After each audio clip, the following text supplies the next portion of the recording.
नमस्कार हमारे एनडीए के साथियों, तो स्वागत है आप सभी का हमारे यूट्यूब चैनल एनडीएफ में। मैं शरद कुमार आपके लिए फिर से लेकर आया हूँ। आज जो हमारी कल की क्लास थी वो हमारी रह गई थी, तो आज हम उसी के बारे में डिस्कस करेंगे। तो कल हमारा टॉपिक क्या था? सोशल एंड पॉलिटिकल थॉट की concept for NDA CDS and UPSC examination, इनके लिए स्पेशल क्लास है। तो कल जो हमारी क्लास में थी इसकी आधी क्लास में थी, आज हम उसी को क्या करेंगे, कंटिन्यू करने वाले हैं। तो जल्दी से आ जाइए सभी लोग, फिर शुरू करते हैं वीडियो को। पहले सभी लोग क्या करेंगे, लाइक करेंगे, दूसरे लोगों को शेयर करेंगे और चैनल को सब्सक्राइब करेंगे। फिर हम शुरू करेंगे आज की क्लास। तो देखिए, आज की क्लास हमारी क्या शुरू होने वाली है। जो हमने कल आपको टॉपिक पढ़ा दिया था, कल हमने आपको टॉपिक कहाँ तक पढ़ा दिए थे? देखिए, कल हमने आपको पढ़ाया था ये आपका भूदान मूवमेंट। भूदान मूवमेंट के बारे में पूरी जानकारी दी थी। सर्वोदय के बारे में पढ़ाया था। फिर national integration and welfare states के बारे में हमने बताया था। Best teaching of Mahatma Gandhi, ये भी कल हमारा कंटिन्यू हो गया था। रिनाइजेंस एंड एज ऑफ एक्सप्लोरेशन, ये भी आपका टॉपिक कल फिनिश हो चुका था। आज जो हमें पढ़ाना है वो रेवोल्यूशनरी ट्रांसफॉर्मेशंस, ये भी हमने कल आपको डिस्कस कर दिया था इसके बारे में। और इसके बारे में इंडस्ट्रियल एंड रशियन रेवोल्यूशंस, ये भी आपका टॉपिक समाप्त हो चुका था कल। आज हम लोग पढ़ेंगे इसके बाद में मॉडर्न वर्ल्ड कॉन्सेप्ट। तो आज का हमारा टॉपिक क्या होगा? Modern world concept 12 topic to 12 to 15, जो आपका हिस्ट्री में डिसाइड किया गया है। ठीक है, तो इसके बारे में हम लोग देखेंगे। चलिए, हम देखेंगे क्या सबसे पहले, impact of science and technology on society, यानी कि साइंस एंड टेक्नोलॉजी का हमारे समाज पर क्या प्रभाव पड़ा, वो हम देखने वाले हैं आज।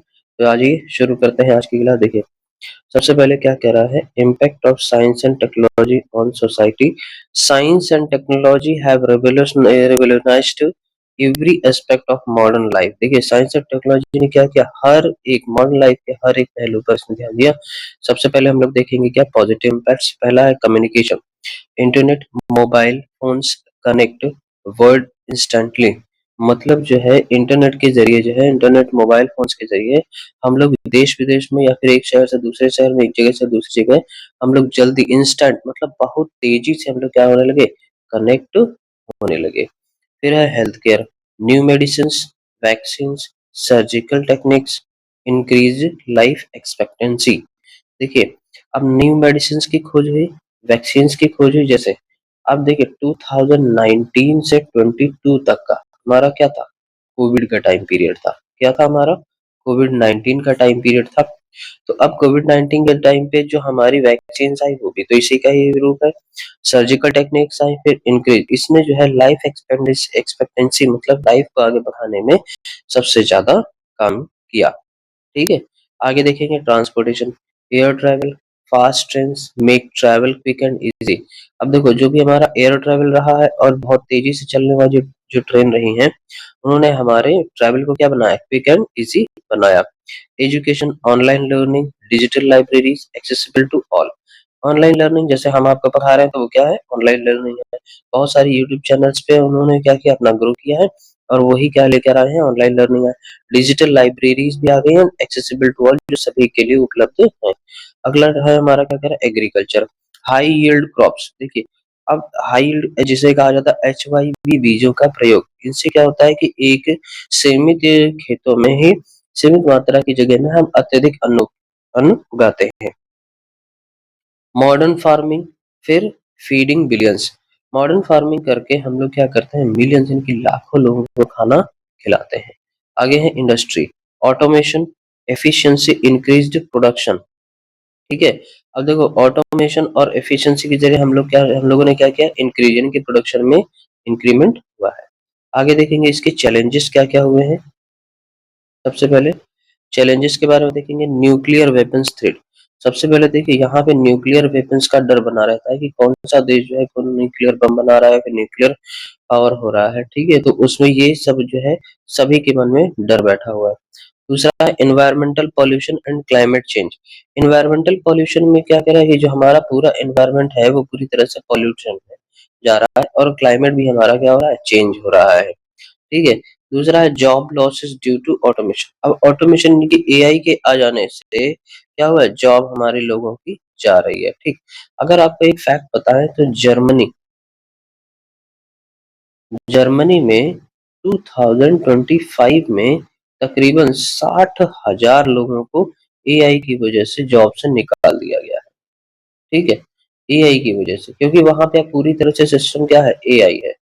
वहां पे तकरीबन 60,000 लोगों को जॉब से निकाल दिया गया है। ठीक, चलिए आगे देखते हैं। अगला क्या कह रहा है, privacy concern with data collection.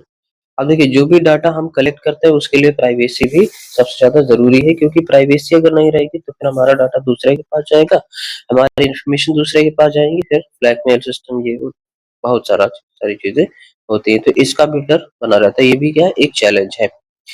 Digital divide between rich and poor. अब देखो, डिजिटल डिवाइड, अब जितना भी रिच पर्सन है, ठीक है, वो सब क्या है, हमारी डिजिटल दुनिया में जी रहा है, और जितना भी पुअर पर्सन है वो सब क्या है, पुराने जमाने में ही जी रहे हैं। चलिए, तो ये भी क्या है, ये भी एक चैलेंज है कि भाई अमीर अमीर होता जा रहा है और गरीब गरीब होता जा रहा है। ओवर डिपेंडेंस ऑन टेक्नोलॉजी, यानी कि सबसे ज्यादा हम लोग किस पे डिपेंड रहते हैं, टेक्नोलॉजी पे सबसे ज्यादा डिपेंड रहते हैं। तो ये भी एक चैलेंज है कि हमें पूरी तरह से टेक्नोलॉजी पे डिपेंड नहीं रहना है। ठीक है, चलिए आगे देखेंगे। अगला है concept of one word. Concept of one word में देखेंगे, the idea that all humanity is interconnected and interdependent. देखो, इंटरडिपेंडेंट, देखिए जो विचार है पूरी मानवता, ठीक है, ये क्या है, ये दूसरी तरह से निर्भर है सभी के ऊपर। फिर national boundaries should not divide human family. देखो, जो नेशनल बाउंड्रीज है वो डिवाइड नहीं होनी चाहिए, किसकी, ह्यूमन फैमिली, यानी कि जो मानव की, जो हमारा परिवार है, परिवार के ऊपर ये सब नहीं होना चाहिए। बेसिक और वन वर्ड। अब देखो, जो बेसिस है वो क्या है, वन वर्ड, यानी कि एक संसार। Common global challenges, climate change, terrorism and pandemics. देखो, कॉमन ग्लोबल चैलेंज, यानी कि पूरी तरह से अगर चैलेंजेस किया है पूरे विश्व को, किसने, एक तो क्लाइमेट चेंज ने, दूसरा टेररिज्म, आतंकवाद ने, तीसरा है क्या, पेंडेमिक्स। यानी कि देखो, अब कोविड-19 जो आई थी वो क्या थी, हमारी पूरी तरह से पूरे विश्व में फैली। नीड कलेक्टिव सॉल्यूशंस, मतलब अब हम अगर इनका सॉल्यूशन निकालेंगे, चाहे वो क्लाइमेट चेंज का हो, चाहे टेररिज्म का हो, चाहे पेंडेमिक्स का हो, कलेक्टिव सॉल्यूशन, यानी कि एक होकर ही हम इसका सॉल्यूशन निकाल सकते हैं। अलग अलग होकर हम कभी भी इसका सॉल्यूशन नहीं निकाल सकते। अगला क्या कह रहा है, economic interdependence through trade and investment. अब देखो, हम लोग आर्थिक रूप से किसी एक दूसरे के ऊपर निर्भर रहते हैं, चाहे आर्थिक रूप से, देखो किस कैसे निर्भर रहते हैं, ट्रेड एंड इन्वेस्टमेंट। एक तो व्यक्ति क्या करता है, ट्रेड करता है, इन्वेस्टमेंट करता है, ठीक है, इस वजह से हम लोग क्या होते हैं, एक दूसरे के ऊपर निर्भर होते हैं। फिर modern communication connecting people across borders. देखो, मॉडर्न कम्युनिकेशन में कनेक्ट हम लोग क्या क्या कनेक्ट करते हैं, एक जगह से दूसरे जगह पे, या फिर एक देश से दूसरे देश में हम लोग कनेक्टेड रहते हैं। Universal human rights belonging to all, जो हमारे यूनिवर्सल ह्यूमन राइट्स हैं, ठीक है, जिसे कहा जाता है जन्म सिद्ध अधिकार। इसे क्या कहा जाता है, जन्म सिद्ध अधिकार, ठीक है। और जो जन्म सिद्ध अधिकार है वो सभी जगहों पर, ठीक है, सभी जगहों पर, मतलब हम किसी भी देश में जाएंगे हमारा नाम वही रहेगा, हमको सम्मान भी उतना ही मिलेगा। ये क्या कहलाता है, यूनिवर्सल ह्यूमन राइट्स बिलोंग, सभी के लिए ये होना चाहिए। Scientific and cultural exchange benefiting all. देखो, अब चाहे वो वैज्ञानिक तौर पे हो या चाहे सांस्कृतिक तौर पे हो, सभी को क्या होना चाहिए, इसका लाभ मिलना चाहिए।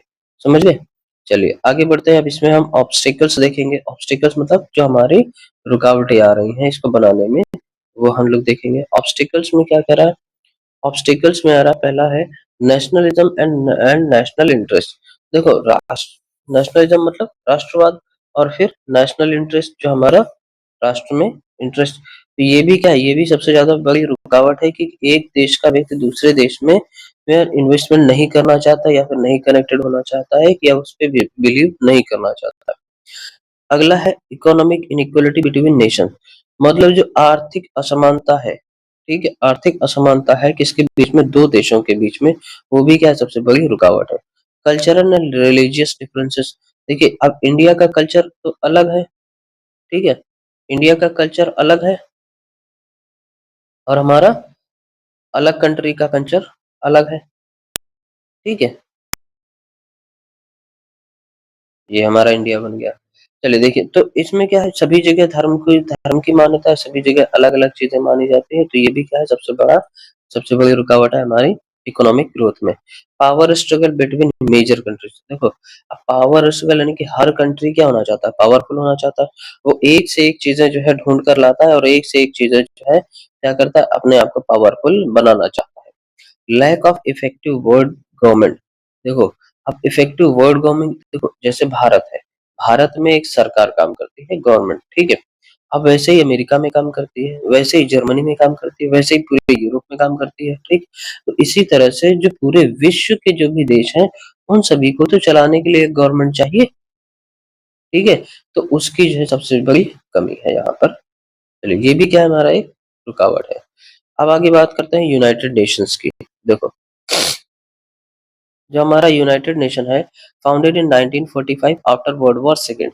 देखो जो हमारा वर्ल्ड वॉर सेकेंड था, वो हमारा कब से कब तक चला, 1939 टू 1945 तक का हमारा वर्ल्ड वॉर चला। To maintain international piece and security headquarters in New York. अब देखिए इसको बनाया क्यों गया था, maintain internal space, internal peace यानी कि आत्मिक शांति, यानी कि देशों में शांति व्यवस्था बनी रहे, और सिक्योरिटी हेडक्वार्टर्स, अब सिक्योरिटी, फिर दूसरा हेडक्वार्टर्स कहाँ पर है इसका, न्यूयॉर्क में। टोटल कंट्रीज में कितने हैं, 193 इसमें कंट्रीज मेंबर हैं। अब देखेंगे इसके मेन ऑर्गन्स क्या क्या है। General assembly, all members, one country one vote. देखो जिस तरह से भारत में क्या होता है, एक आदमी एक वोट, और सबका एक समान वोट समान मोल होता है, उसी तरह से सभी मेंबर्स क्या करते हैं, एक कंट्री के आते हैं और यहाँ पर वोटिंग जो है होती है। सिक्योरिटी काउंसिल है, 15 मेंबर है, इसमें 5 परमानेंट है, जिसमें वीटो पावर है। वीटो पावर किसके पास है, यूएसए के पास है, रशिया के पास है, चाइना के पास है, UK, France and 10 plus rotating. देखो 10 प्लस रोटेटिंग कंट्री का मतलब होता है कि जैसे मान लीजिए ये 1 2 3 4 5 6 7 8 9 10।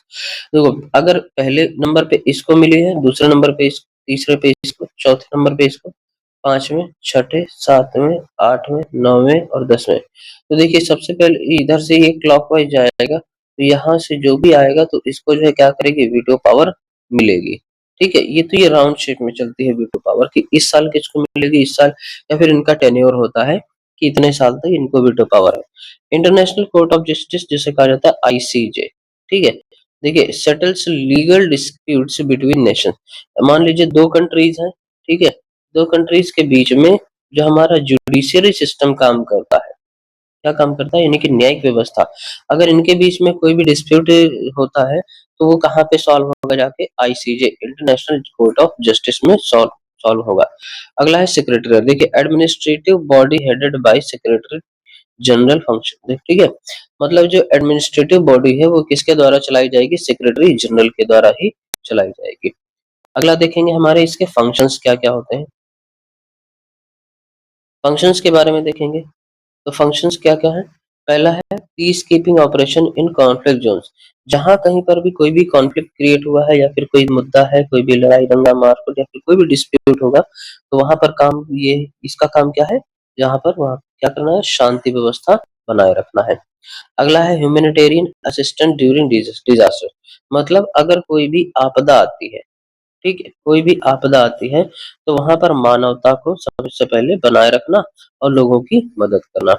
अगला है प्रमोटिंग ह्यूमन राइट्स, यानी कि अगर कहीं पर भी मानवों के अधिकारों का हनन हो रहा है, मानवों के अधिकारों का हनन हो रहा है, तो क्या करना है, उसको रोकना है, ठीक है। मतलब मानव के अधिकारों का हनन नहीं होना चाहिए, ये उनका मानना है, ये भी क्या करते हैं, इसको सॉल्व करते हैं। सस्टेनेबल डेवलपमेंट गोल, देखो एसडीजी, ठीक है। देखो तो हमारा जो सस्टेनेबल डेवलपमेंट गोल है, हर एक कंट्री का क्या होता है, सस्टेनेबल मतलब सतत प्रक्रिया जो चलती रहती है डेवलपमेंट की, उसमें भी लोगों को सहायता देना इसका काम है। अगले अगला क्या पॉइंट है, specialized agencies, WHO, health, UNESCO, education, culture, UNICEF, children. देखो अब जो स्पेस इसकी स्पेशलाइजेशन एजेंसी है वो क्या है, डब्ल्यूएचओ है, ठीक है। तो डब्ल्यूएचओ मतलब वर्ल्ड हेल्थ ऑर्गेनाइजेशन है। यूनेस्को है, ये किससे है, यूनाइटेड नेशन एजुकेशनल कॉन्फ्रेंस, ठीक है। तो ये एजुकेशन से जुड़ी हुई है। देखो ये हेल्थ से रिलेटेड है, ठीक है, ये किससे रिलेटेड है, हमारी हेल्थ से रिलेटेड है। अगला है हमारी यूनेस्को, यूनेस्को किससे रिलेटेड है, एजुकेशन से, ठीक है, किससे रिलेटेड, एजुकेशन से। दूसरा है यूनिसेफ, यूनिसेफ। यूनिसेफ किससे रिलेटेड है? हमारी चिल्ड्रन से, यानी कि बच्चों से रिलेटेड है कि कोई भी बच्चा फैक्ट्री में काम करने नहीं जाना चाहिए, उसको जो है पूर्ण शिक्षा का अधिकार है, उसके बचपने का अधिकार है। ठीक, चलिए आगे देखते हैं। आगे हमारा Panchsheel, 5 principle of peaceful. Panchsheel के बारे में देखेंगे। पंचशील हमारे क्या क्या है? देखिए, agreement sign between India and China 1954। जो 1954 में एग्रीमेंट साइन हुआ था, किसके बीच में? इंडिया और चाइना के बीच में, फॉर पीसफुल रिलेशंस, की हम शांति व्यवस्था बनाए रखेंगे। Proposed by India first prime minister Jawaharlal Nehru. जो ये किसके द्वारा बनाया गया था? प्राइम मिनिस्टर हमारे जेएल नेहरू के द्वारा बनाया गया था। फिर and China's prime minister Zhou Enlai. ठीक है, ये इनके द्वारा जो है हमारा क्या किया गया था, ये जिसे कहा जाता है ट्रीटी, ट्रीटी साइन हुई थी। ठीक है, चलिए द 5 प्रिंसिपल क्या है? Mutual respect for each others territorial integrity and sovereignty. एक दूसरे की संप्रभुता बनाए रखना और अपने अपने टेरिटरी में रहना और काम करना। अगला है non aggression. No country attacks another, यानी कि एक कंट्री दूसरी कंट्री के ऊपर अटैक नहीं करेगी, नहीं कब्जा करेगी, नहीं उसकी सीमा में क्या करेगी, कोई भी मूल्यांकन या फिर आगे बढ़ाव घटाना बढ़ाना ये सब नहीं होगा। नॉन इंटरफेरेंस, देखिए in each others internal affair, यानी कि अगर कोई भी कंट्री में इंटरनल डिस्प्यूट अगर चल रहा है, जिसे कहा जाता है गृह युद्ध, तो दूसरी कंट्री उस पर कोई भी हस्तक्षेप नहीं करेगी, कोई भी इंटरफेयर नहीं करेगी। अगला है equality and mutual benefit in relations, यानी कि अगर कोई भी देखो, अगर रिलेशन को आगे बनाए रखना है तो इक्वलिटी यानी कि समानता बेनिफिट होगी। अगला है पीसफुल को एग्जिस्टेंस। देखो इसका मतलब है डिस्पाइट डिफरेंट पॉलिटिकल सिस्टम, मतलब अगर कोई भी हमारे जैसे पॉलिटिकल सिस्टम क्या है, चाइना का अलग है, इंडिया का अलग है, तो इसमें भी क्या करना, हमें डिफरेंट बनाए रखना, किसी भी कोई भी प्रकार की समानता नहीं रखना। ठीक, चलिए आगे देखेंगे इसका सिग्निफिकेंट। सिग्निफिकेंट में क्या कह रहा है?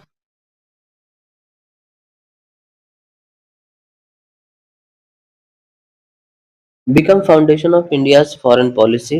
देखो, जब इंडिया की फॉरेन पॉलिसी बनेगी, promoted by India as basis of international relation, तो इसको प्रमोट किया जाएगा कि इसके इस बेस पे इंटरनेशनल रिलेशन के तौर पे इसको प्रमोट किया जाएगा। इन्फ्लुएंस नॉन अलाइन मूवमेंट, इसमें क्या होगा, नॉन अलाइन मूवमेंट होंगे। Shows alternative to cold war power blocks relevant even today for peaceful world order, यानी कि चाहे कितना भी कुछ भी हो जाए, एक कंट्री दूसरी कंट्री में क्या करेगी, आक्रमण नहीं करेगी और पीसफुल बनाए रखेगी। ठीक, यही बताया गया इसमें।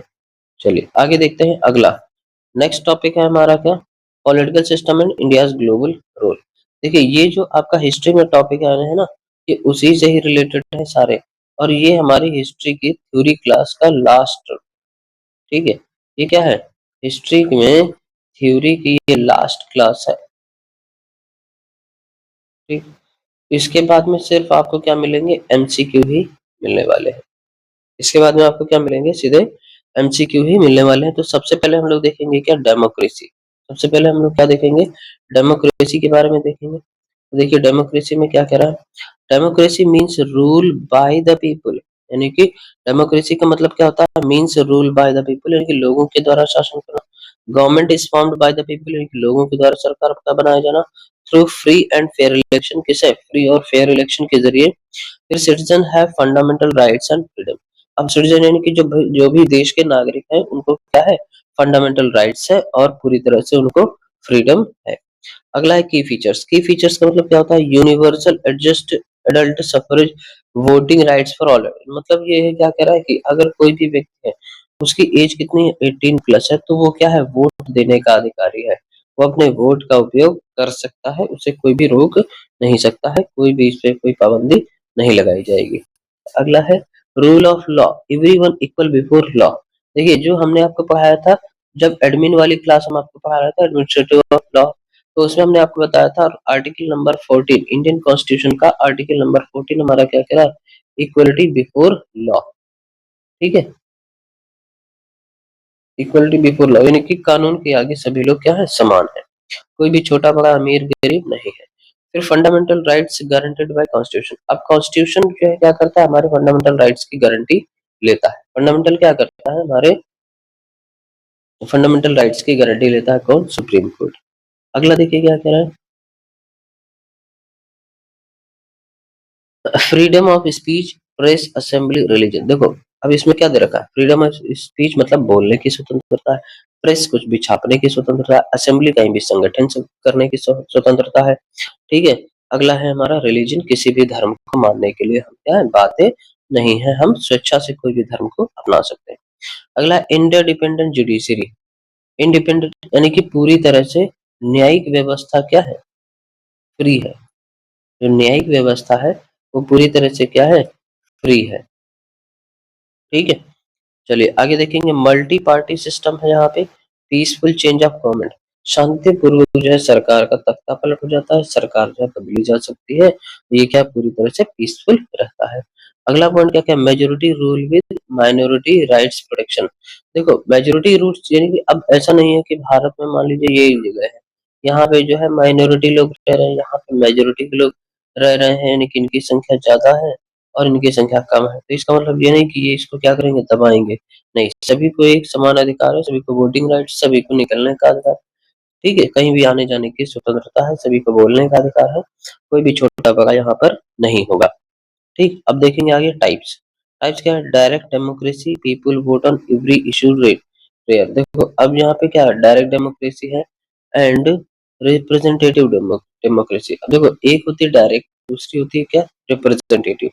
ठीक है, people elect representative not common India's world largest democracy. ये क्या है, भारत की जो डेमोक्रेसी है कि वर्ल्ड की लार्जेस्ट डेमोक्रेसी है ये। ठीक है, क्या है, वर्ल्ड की लार्जेस्ट डेमोक्रेसी है, समझिए। चलिए आगे बढ़ते हैं अगले टॉपिक की तरफ। अगला है देखो दे रखा है हमारा डेमोक्रेसी के बाद सोशलिज्म। ठीक है, सोशलिज्म के बारे में हम लोग देखेंगे। चलिए देखिए सोशलिज्म में क्या कर रहा है, socialism is an economic and political system. Socialism क्या है, समाजवाद। समाजवाद हमारा क्या है, एक आर्थिक और राजनीतिक सिस्टम है वेयर मीन्स ऑफ, जिसका मतलब होता है प्रोडक्शन, जैसे फैक्ट्रीज का, लैंड का, रिसोर्सेज आर ओन्ड और कंट्रोल्ड बाय द कम्युनिटी और स्टेट। जो क्या किए जाते हैं, कंट्रोल किए जाते हैं, क्या फैक्ट्रीज, लैंड या फिर रिसोर्सेज को कंट्रोल किया जाता है या ओन किया जाता है किसी की एक समूह के द्वारा, एक राज्य के द्वारा, या फिर कोई भी प्राइवेट इंडिविजुअल किसी भी एक आदमी के द्वारा। Goal is to achieve economic equality and social justice. इसका गोल क्या होता है, इकोनॉमिक अचीवमेंट होता है। ठीक है, या फिर इकोनॉमिक इक्वलिटी, आर्थिक समानता, और सोशल जस्टिस, सभी के लिए न्याय। फिर इसके की आइडिया देखिए, public ownership of major industries and resources. देखिए इसमें क्या, इसका मतलब होता है पब्लिक ओनरशिप, यानी कि लोगों के ऊपर शासन करना, फिर मेजर इंडस्ट्रीज पे हाथ रखना, मेजर इंडस्ट्रीज अपने कब्जे में कर लेना, और रिसोर्सेज को अपने हाथ में ले लेना। इस देखो समाजवाद में यही होता है। ठीक है, कि इसमें मान लीजिए कोई एक व्यक्ति है, ठीक, इन्होंने क्या किया, पूरी तरह से लैंड ले ली है, अब उस पे क्या कर रहे हैं, अपनी कोई भी इंडस्ट्री ओपन कर दी, तो लोगों को क्या करते हैं, ये हायर करते हैं। जब लोगों को हायर करेंगे, काम करवाएंगे, तो भैया पैसा भी तो देंगे, तो ये क्या करेंगे, समान रूप से समान वेतन, समान काम के लिए समान वेतन। ये हमने आपको आर्टिकल बताया था, अब आप लोग कमेंट सेक्शन बताएंगे ये आर्टिकल कौन सा है जिसमें सभी को ये बताया जाता है, जब भी जिसमें ये जो कहा गया है समान वेतन, समान काम के लिए समान वेतन का प्रावधान किया गया है। ठीक है, चलिए आगे बढ़ते हैं। अगला हमारा क्या कह रहा है, इकोनॉमिक प्लान बाय स्टेट और पब्लिक वेलफेयर। देखो जो इकोनॉमिक प्लानिंग होती है, यानी कि आर्थिक आर्थिक रूप से जो योजना बनाई जाती है, वो सभी के लिए बनाई जाती है, चाहे वो स्टेट के जरिए हो, चाहे किसी भी एक व्यक्ति के जरिए हो, चाहे किसी के भी जरिए हो। मतलब सब ये सब किसके लिए होना चाहिए, पब्लिक वेलफेयर, यानी कि जन सामान्य के हित में होना चाहिए। Reduction of economic equality. देखो रिडक्शन ऑफ इकोनॉमिक इक्वलिटी मतलब जो हमारा आर्थिक असमानता है, उसको क्या करना होता है, हमें कम करना होता है। आर्थिक असमानता को हमें क्या करना होता है, कम करना होता है। ठीक, अगला अगला हमारा क्या कह रहा है, नेक्स्ट नेक्स्ट पॉइंट है सोशल सिक्योरिटी, सामाजिक सुरक्षा एंड वेलफेयर फॉर ऑल, सभी के हितों की रक्षा होनी चाहिए। Priority to needs of workers and farmers. देखो प्रायोरिटी किसको देनी चाहिए, वर्कर्स। ठीक है, अगर वर्कर हमारा काम नहीं करेगा तो क्या हो जाएगी, दिक्कत हो जाएगी। किसान हमारा काम नहीं करेगा तो अन्न नहीं होगा, तो इसका मतलब है प्रायोरिटी में इन दोनों को रखना बहुत ज्यादा जरूरी है। फिर इसके बाद में कॉपरेशन ओवर कंपटीशन। देखो अब देखो चाहे जितना मार्केट में आप कोई भी जाइए, जैसे हम अपना यूट्यूब चैनल चला रहे हैं, ठीक है, तो बहुत सारे ऐसे यूट्यूब चैनल बहुत ज्यादा ग्रो कर गए। अभी हमारा छोटा सा चैनल है, ये हमारे लिए क्या है, बहुत ज्यादा कंपटीशन फाइट करना पड़ेगा। अब ऐसे में क्या करना पड़ता है, ऐसे में हमें ऑपरेशन बना के रखना पड़ता है। ठीक है, चलिए आगे देखेंगे अगला। नेक्स्ट टॉपिक क्या कह रहा है, नेक्स्ट है हमारा democratic socialism India's model. India's model की अगर हम बात करें, combine social economic goals with democratic political system. ये क्या करता है, कंबाइन करता है सोशलिस्ट इकोनॉमिक, यानी जितने भी समाजवादी होते हैं उन, और आर्थिक होते हैं, आर्थिक आर्थिक लक्ष्यों को सभी लोगों में राजनीतिक व्यवस्था में क्या करता है, गोल टारगेट है इसका। Private sector exist alongside public sector. अब देखो जो प्राइवेट सेक्टर है वो भी पब्लिक सेक्टर की तरह ही काम करते हैं, इकोनॉमिक प्लानिंग करते हैं, बट विद इंडिविजुअल फ्रीडम। लेकिन वो किसके साथ में, इंडिविजुअल फ्रीडम के साथ में मिलकर काम करते हैं। फिर गोल ऑफ रिड्यूसिंग पॉवर्टी, इनका गोल क्या होता है, इनका गोल होता है रिड्यूसिंग पॉवर्टी, यानी कि गरीबी को कम करना, inequality with in democratic framework. अब जो हमारी असमानता है किसमें, डेमोक्रेटिक फ्रेमवर्क में, उसको भी खत्म करना। India adopted this through directive principle and 5 year plan. इसने जो है इंडिया ने इसे क्या लिया, directive principle and 5 year plan के तहत इसको इंडियन कॉन्स्टिट्यूशन में जोड़ा हुआ है। ठीक है, चलिए आगे देखेंगे कम्युनिज्म।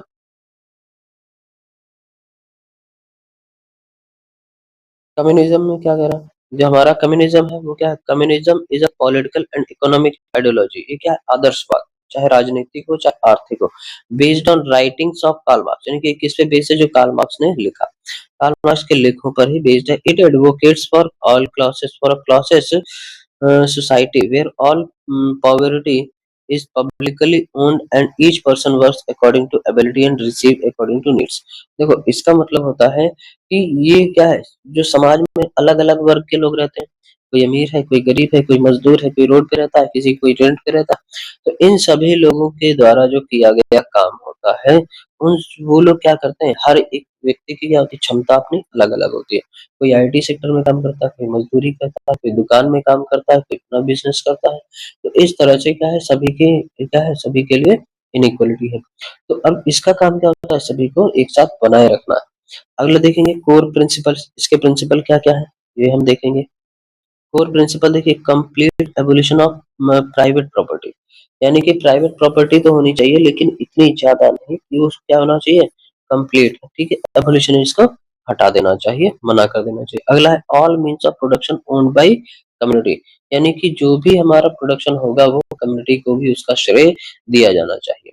अगला क्या कह रहा है, नेक्स्ट है classes stateless society as final goal, यानी कि जहां पर कोई भी सोसाइटी है जिसमें कोई भी क्लास नहीं है या फिर कोई भी एम नहीं है, उसको क्या करना, पूरी तरह से फाइनल गोल पे टारगेट करना है उसको, और उसे अचीव कराना है। Dictatorship of proletariat working class to achieve और अचीव गोल। देखो इसका मतलब जो डिक्टेटरशिप होती है ना, तानाशाही, उसका भी अंत होना चाहिए। ठीक है, अंत करते हैं। फिर from each according to ability, यानी कि हर एक की योग्यता और गुणवत्ता के अनुसार, to each according to need, ये क्या है, सभी को उसकी आवश्यकता अनुसार काम मिलना चाहिए, सभी को उसकी आवश्यकता के अनुसार वेतन भी मिलना चाहिए। अगला क्या कह रहा है, single party system communist party. देखो जैसे चाइना में क्या, हमारी communist party single party system है, ठीक है, तो इस तरह से कह रहा है। अब जैसे बीजेपी, भारत में कौन सी है, बीजेपी है, कांग्रेस है, बहुत सारी, बसपा भी है, सपा भी है, तो ये सारी पार्टियां हैं, लेकिन इसमें काम कौन सी कर रही है, हमारी बीजेपी काम कर रही है। अभी करंट करंट में कौन है, बीजेपी है, यानी कि भारतीय जनता पार्टी। ठीक, चलिए आगे देखेंगे डिफरेंस फ्रॉम सोशलिज्म। इसका डिफरेंस देखेंगे समाजवाद से, डिफरेंस क्या, communism is more extreme. Communism क्या है, सबसे ज्यादा में total abolition of private property, यानी कि यहाँ पे ये किसको, प्राइवेट प्रॉपर्टी को एबोलिश करती है, मतलब खत्म करती है, वर्सेज रेगुलेटेड प्राइवेटिटी। ठीक है, प्राइवेट सेक्टर इन सोशलिज्म, ये किसके विरोध में है, यानी कि दोनों देखो एक क्या अपोजिट है, कि कोई भी रेगुलेट होता है क्या, प्राइवेट सेक्टर सोशल समाजवाद से। फिर है single party rule versus democratic multi party system. अब देखो एक तरफ क्या है, पब्लिक प्रॉपर्टी है, ठीक है, दूसरा क्या है, रेगुलेटेड प्रॉपर्टी है। अब ये दोनों किसके द्वारा जो है सपोर्ट किए जाते हैं, हमारे डेमोक्रेटिक सोशलिस्ट प्रॉपर्टी बेसिस, ठीक है, समझ में आया? तो इनके इनके बीच में युद्ध चलता रहता है। दूसरा युद्ध क्या है? Democratic multi party system, revolutionary exchange, gradual freedoms. Gradual freedoms में एग्जांपल जैसे यूएसएसआर 1917 टू 1991 तक बना था, China and China north Korea, ये सब भी जो इसी के तहत बने हुए थे और इनमें ये सारी चीजें लागू हैं। अगला देखेंगे, अगला पॉइंट क्या कह रहा है हमारा।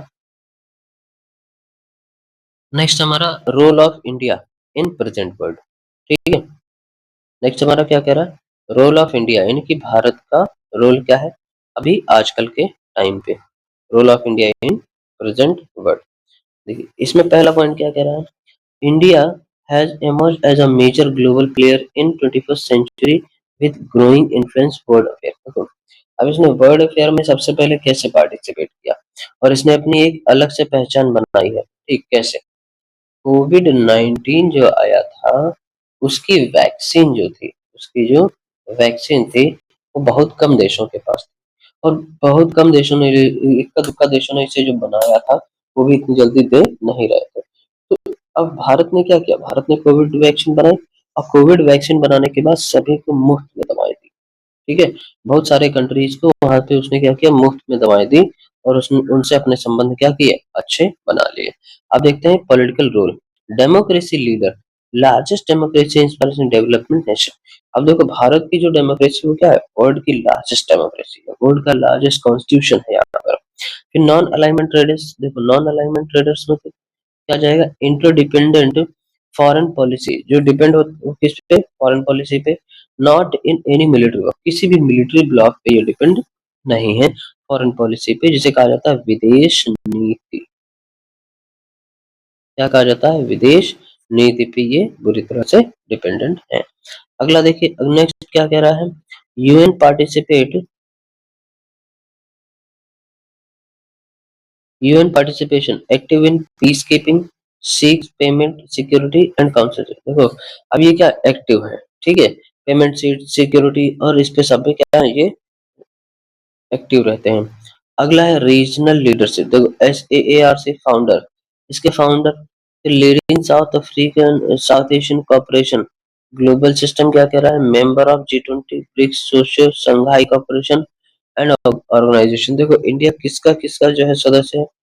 हमारा G20 का है, ब्रिक्स का है, शो है, ठीक है। फिर अगला क्या कह रहा है? अगला हमारा चाहे सिंगाई कॉर्पोरेशन है एंड ऑर्गेनाइजेशन है, शंघाई कॉर्पोरेशन एंड ऑर्गेनाइजेशन भी इसमें काम कर।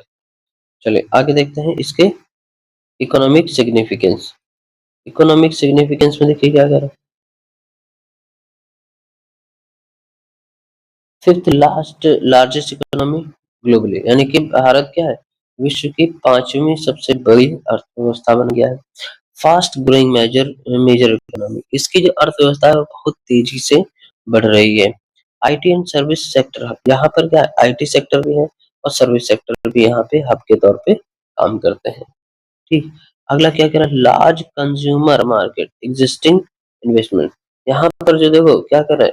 कंज्यूमर मार्केट है एग्जिस्टिंग लैंग्वेज के आधार पर, ठीक। चलिए आगे देखेंगे। Pharmacy and vaccine production by the world, for the world, मतलब जो फार्मेसी है या फिर कोई भी मेडिकल फैसिलिटी है प्रोवाइड की जा रही है तो वो सभी के लिए प्रोवाइड की जा रही है, किसी एक इंडिविजुअल के लिए नहीं है, चाहे वो हमारी गैया भैंसी हो और चाहे वो कोई भी, यानी कि मेडिकल फैसिलिटी जो है सभी के लिए क्या है? एक समान है। अगला स्ट्रेटेजिक इंपॉर्टेंस, स्ट्रेटेजिक इंपॉर्टेंस में देखेंगे nuclear power with responsible record, यानी कि जो रिस्पॉन्सिबल रिकॉर्ड क्या कह रहा है? कि वो भी जिम्मेदार होगा जो भी इसको बनाने वाला है या फिर इसको यहाँ से लेके जाने वाला। अगला है स्ट्रॉन्ग मिलिट्री कैपेबिलिटीज, यानी कि जो मिलिट्री की जो कैपेबिलिटीज है उनको भी क्या करना? स्ट्रॉन्ग करना इसका काम है। अगला है strategic location in India Ocean region, देखो इंडियन ओशन रीजन में अपनी एक मजबूत पहचान, मजबूत पकड़ बनाए रखना ताकि वहां से किसी भी प्रकार का कोई भी असंवैधानिक कार्य ना हो। फिर से counter terrorism cooperation, counter terrorism proper जो हमारा क्या कह रहा है कि टेररिज्म कॉपरेशन, जितने भी हमारे टेररिज्म ऑर्गेनाइजेशन हैं उनको क्या करना? उनको कॉपरेट करके अपनी तरफ मिलाना या फिर उन्हें हटा देना। अगला क्या करें, स्पेस प्रोग्राम अचीवमेंट जैसे मार्स मिशन, मून लैंडिंग, ये क्या है, स्पेस मिशन भी यहाँ पे लाए जाते हैं। अगला देखेंगे हमारा नेक्स्ट क्या है, सॉफ्ट।